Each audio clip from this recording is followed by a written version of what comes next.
The odd couple out here on the road, Rob and Kelvin, Super Bowl week, San Francisco. And by the way, have you ever wiped, Rob, I'm talking to you, with a piece of dry toilet paper and wondered, is this as good as it gets? Not comfortable. Not. Switch to life-changing Wet Dude Extra Large Flushable Dude Wipes. We got them right there. Hold the Dude Wipes up because wetter just cleans better. Available at Amazon and at major retailers nationwide. Dude Wipes, best clean, pants down.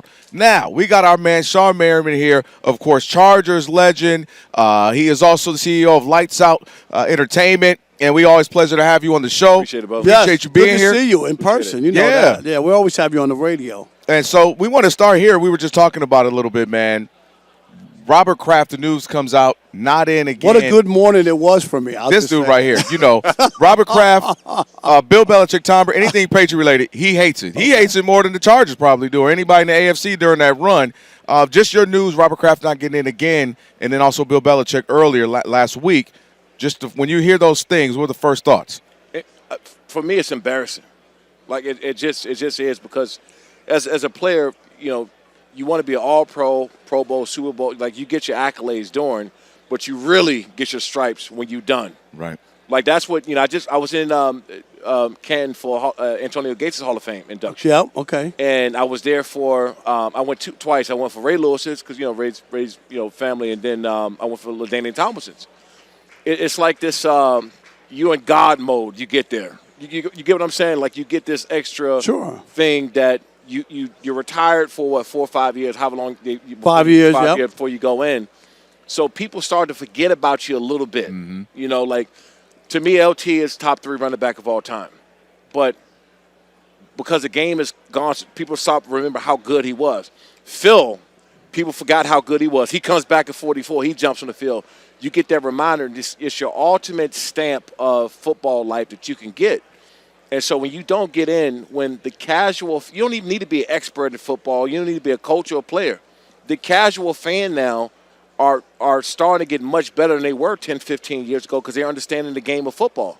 So when they're sitting back saying this coach or this player didn't get in, what in the hell's going on? That's a problem.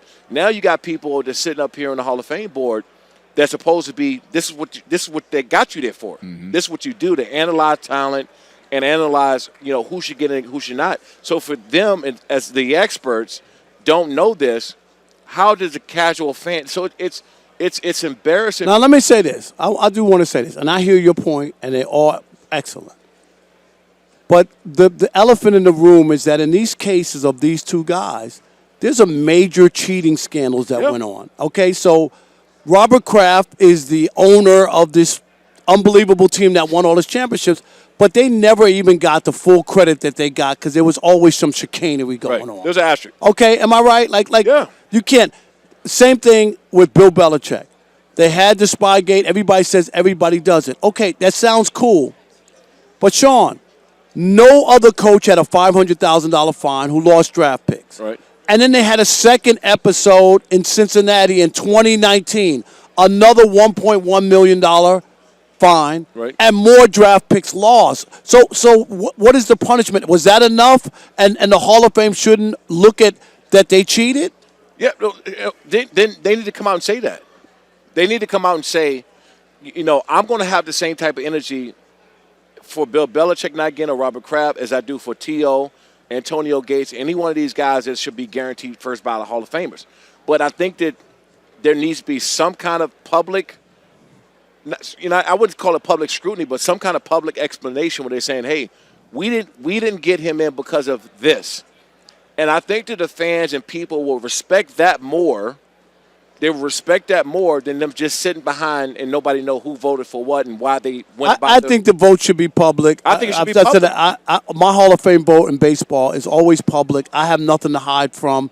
If people want to come for me, the last ballot that just went out for baseball, I voted for nobody. I didn't think anybody on that list was Hall of Fame worthy. And a lot of people were like, oh, you should take his ballot away. How do you vote for nobody? You know what I mean? But I really didn't see anybody on that list. Let's switch to the coaches because we just had a coaching cycle in the NFL, 10, which tied the highest amount of coaches vacancies in NFL history during a cycle. And no black coaches. We know Robert Saleh, who's Lebanese. He's not black. People are like, well, what about Robert Saleh? No. Take this. Take something. Yeah. Here, look. They gave somebody a chance. Exactly. No. He's Lebanese, and it's fine. I don't have an issue. He got another opportunity. Just as a former black player, the league is 70% black. This is not DEI. Why shouldn't black assistant coaches who work their way up get an opportunity to be a head coach? Yeah, I mean, look, the math ain't mathing. You know, it's just not. And I'm not saying that, somebody should be a head coach and they need the opportunity because they black. Nobody's saying that. Yeah, we totally agree with that. Yeah, but I also think that the imbalance of, I play for a lot of great coaches, both white and black. But I play some, Steve Wilkes. Yep. Was a defensive They gave him one shot, right? One shot. So what I'm saying is, I think that there's also something that people are not talking about enough is what the opportunities that black coaches get and what the ones they have to take. And so that and it's always like somebody's being put in a bad position. Aaron Glenn, right, going to the Jets. If that job was maybe open for the Steelers, maybe he might have had a better situation with the Steelers. So what I'm saying is, by the time a black coach get an opportunity to go to a team, it's like we got to take what we can get. The crumbs. You got to take the crumbs and make a whole meal out of it. You got to make a whole meal, and you're not putting into a situation. You're putting to a team that don't have a built roster. You're putting a team that didn't have some insecurity in the front office. But this league too, Shawne, cronyism, nepotism is really bad. Out in Vegas, right? Out in Vegas, we saw Pete Carroll. I think he hired 2 of his sons on the staff. Yep. Awful, right? Bad. They ran him out of there, him and his kids. And a lot of the nepotism goes on and cronyism. Anybody who had a cup of coffee and a sweet roll with Sean McVay's gotten a job. I mean, seriously, Sean McVay's won 1 championship. I get it. I'm not – he's the boy genius, and anybody who worked with him should get a head coaching job. It's unbelievable how many guys linked to Sean McVay have a job. Yeah, but, you got to look at all coaching trees. And I'm talking about from the coaching trees back to the Bill Walsh days, all the way back to – Bill Belichick and Josh McDaniels getting a job. Okay. So let's go to Mike Tomlin. Which one of his coaching trees? You don't even have to tell me. We talk about it all the time. 20 years almost. You don't have a tree. There's no branches that came. Not only does he not have a tree, he's hired 1 black offensive or defensive coordinator in 19 years. That is an issue because he should have 3 or 4 guys by now who should be coaches. And if you're going to look at it, Mike Tomlin has to get some of the brunt of it. People ignore it, but how in the world could you have been a coach for 20 years almost and not have any brothers? Bruce Arians has more brothers aggressive more brothers coming from his tree. Hey, we only got less than a couple minutes here, Sean. Let me switch to this. You played, when you talk about those Charger teams, on a very complete team. You guys had a bunch of quality, very, very good Pro Bowl level players like yourself on the defensive side. We already know the offense was loaded as well. When you look at this Seattle team, is this kind of similar when you look at where's the flaw? Yeah, because they're people are talking about offense and defense. What I heard not a whole lot of people talk about even now or this whole week is their special teams. Special teams. I think the Seahawks going to win anyway, but I think the special teams and making the play on special teams is going to get the lead, the separation.